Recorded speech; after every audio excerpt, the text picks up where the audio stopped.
talk about this development, then we talk about the population and development, poverty and development, environment and development, and one component is of course health and development, education of development.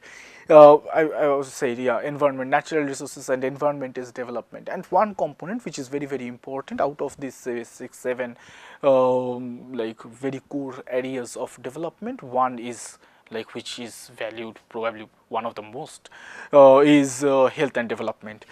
And once we try to put health in the under the area of or estimation of development, then the first attempt was, or no, I won't say the first attempt, I will say the most prominent was the Human Development Index by United Nations Development Program, and then the UNDP publishes their report, right, Human Development Report. Even in India they have started this state-wise human development reports, or the district-wise estimation of HDI, Human Development Indices. So what basically these human development indices do, they try to estimate the health, education and income, right. These are the three aspects they try to cover under this health human development index. And so the basic these things, apart from, it's very difficult to estimate this political freedom, it's very difficult to estimate the say self-esteem or the level of sustenance they have because of the personal self-respect. So it is very difficult, as the information what we collect from the people are not very reliable. So and that is where we try to keep it simple, like say Professor Makbul Haq, our Meghna Desai, Gustav Ranis, they tried to develop this method called Human Development Index. And in Human Development Index, which is often in short known as HDI, right, Human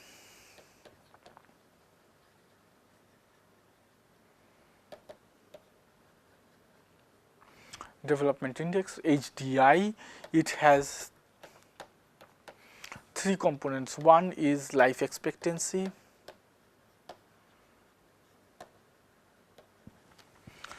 second is knowledge and education,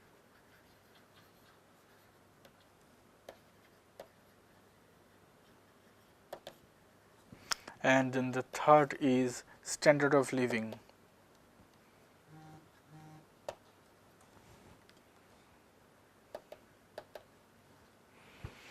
Yes. So what these three things do, one is life expectancy at birth. So what this life expectancy at birth says, that how many years a particular person who is taking birth in a particular year in a particular population on an average is going to live on the day he or she is taking birth. So that is the life expectancy at birth. So it is a health indicator, right. So it gives you an idea about the health and then the longevity. The knowledge and education has two parts. Yeah. So these two parts is, one is maybe A, and it is adult literacy rate, and it comes with 2/3 of weighing,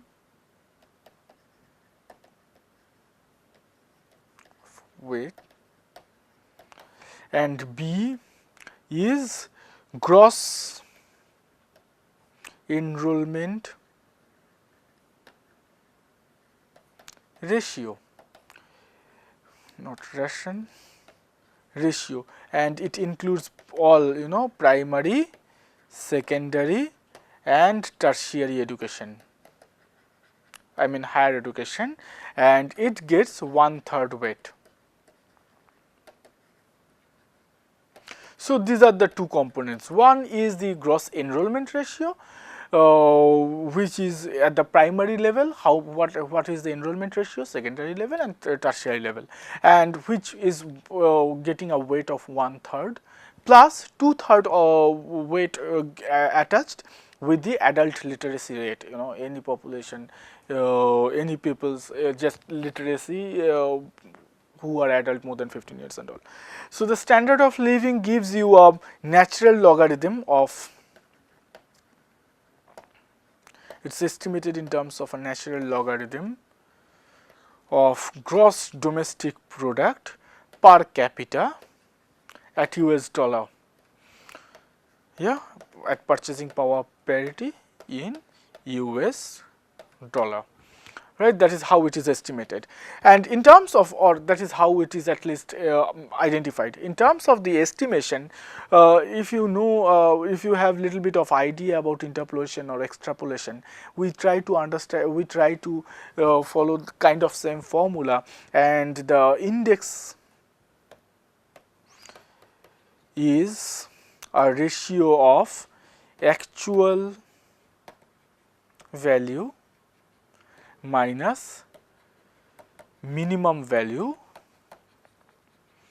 divided by maximum value minus minimum value,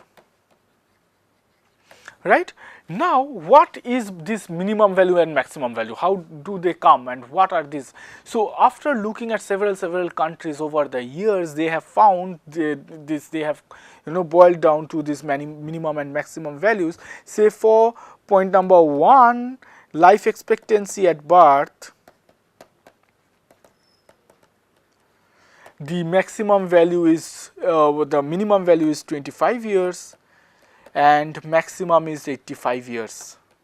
Yeah, so I'll just write here minimum and maximum. Yeah, then the second one yields adult literacy rate. It can be 0%, it can be 100%. The third one is combined gross enrollment ratio. Why combined? Because primary, secondary, tertiary, right? Gross enrollment ratio. This eventually can also be 0% and 100%. Fourth one is real GDP, because it's in purchasing power parity per capita in US dollar, is starting from $100 to $40,000. Yes, then we need to find the actual values. Which are these actual values? Let us see. If, say, for an example, the actual value for each and every, so it is like 65 is my life expectancy, the actual value, then my expectancy at birth is 65 years, then my life expectancy index is actual value minus minimum value divided by maximum minus minimum. So, this is 40 by 60, right, 0.66. This is my life expectancy index. Similarly, maybe the adult literacy rate is 60%. Then adult literacy index is 60 minus 0 by 100 minus 0, right. So, 0.6. Similarly, I can get all these values: adult literacy rate index, gross enrollment ratio index, and then we, after say we get this gross enrollment ratio index as well, we can estimate the education index. So, the gross enrollment ratio is 50%, right. So, 50 minus 0, 100 minus 0 is 0.5. And how do we estimate the education index? 2/3 of adult literacy ratio, 1/3 of gross enrollment rate. So, and what we do? We will do 2 by 3 into 0.6 plus 1 by 3 into 0.5, and then it's 1.7 by 3, whatever, so 0.56 or something like that. Yeah, and then probably you also have these kind of what is that, the income index.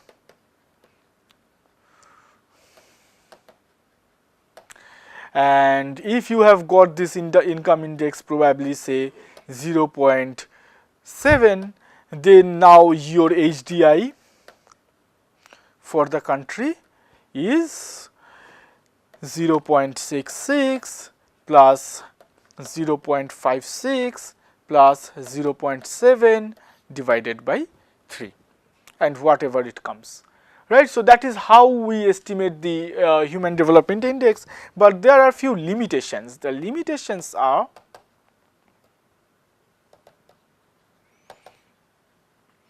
number one, it's not a very comprehensive measure, right.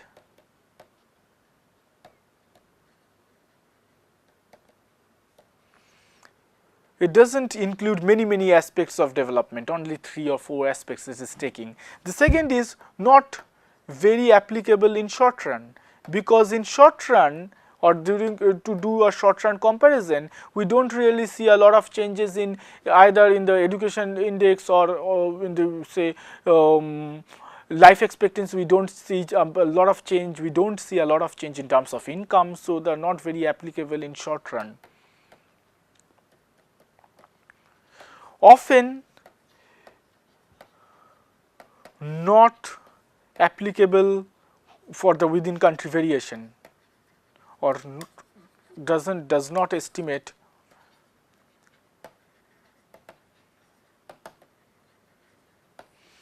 variations within country.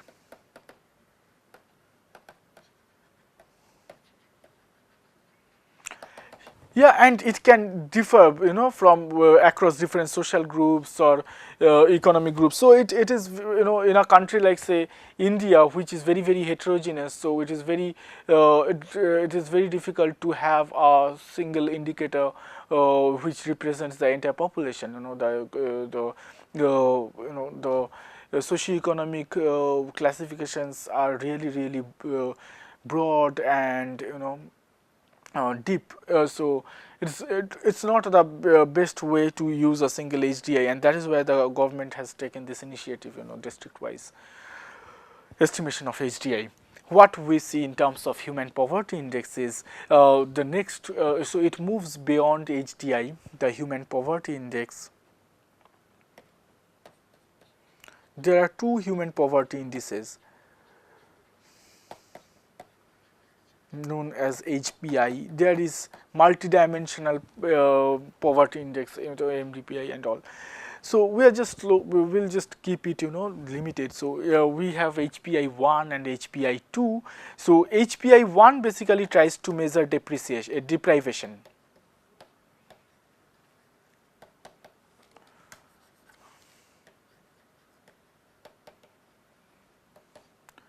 Yes. So, and how they estimate? One is long and healthy life. Next is knowledge, and a decent standard of living. Even though, you know, the variables look aspects look similar, but the variables are different. So here the probability of birth of not surviving to age 40, not life expectancy, is what is the probability that the person will not survive till age 40, right. So it's like the probability of not surviving till age 40.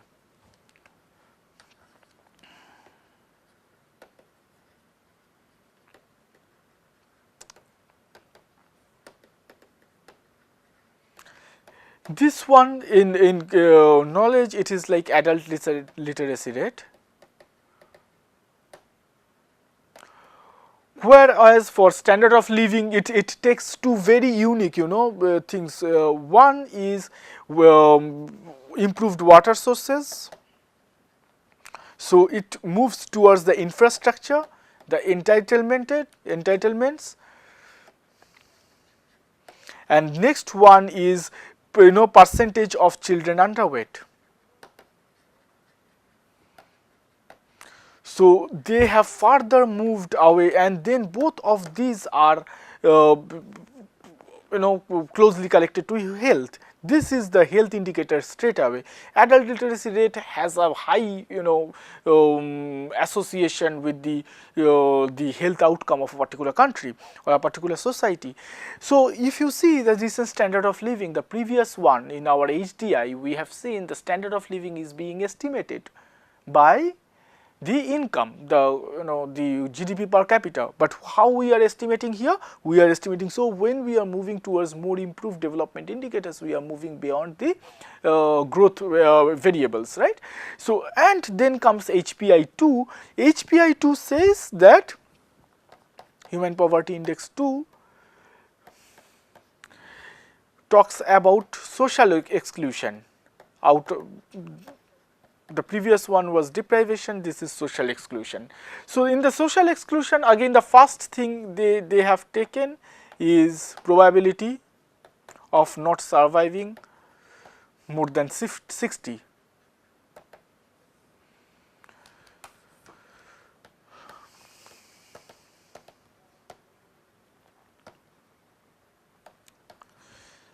Second is that among those who are 16 to 65 years, lack of functional literacy skills, not straight away adult literacy rate, functional literacy skills, not just signing or reading, just reading one sentence or signing, or writing one sentence. Yeah, it's not like that. Functional literacy skills. Decent standard of living is percentage of people living below poverty line. Yes, and then comes the social exclusion. The final one is long term unemployment.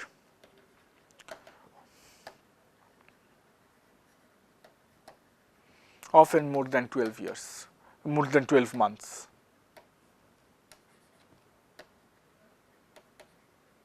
So, this is all about HPI2. We can also, if we have a focus upon the gender empowerment and all, then we will focus upon, we will convert the HDI into a gender development index, where all these, the income, the life expectancy, the literacy rate, enrollment ratio, everything gets transformed to only the female enrollment ratio, female life expectancy, female per capita GDP. So, and then we can call that HDI as GDI, and then there is another one is gender empowerment measure by UNDP, United Nations Development Program, and in that we talk about the inequality across sexes, as well as this not only economic income of the women. When we talk about gender empowerment index, we should talk about the positions they are holding in high power positions, the political or parliamentary positions, the professional positions, and then the economic power, especially in the decision making they hold. So this is about incorporating the gender aspects as well. Thank you.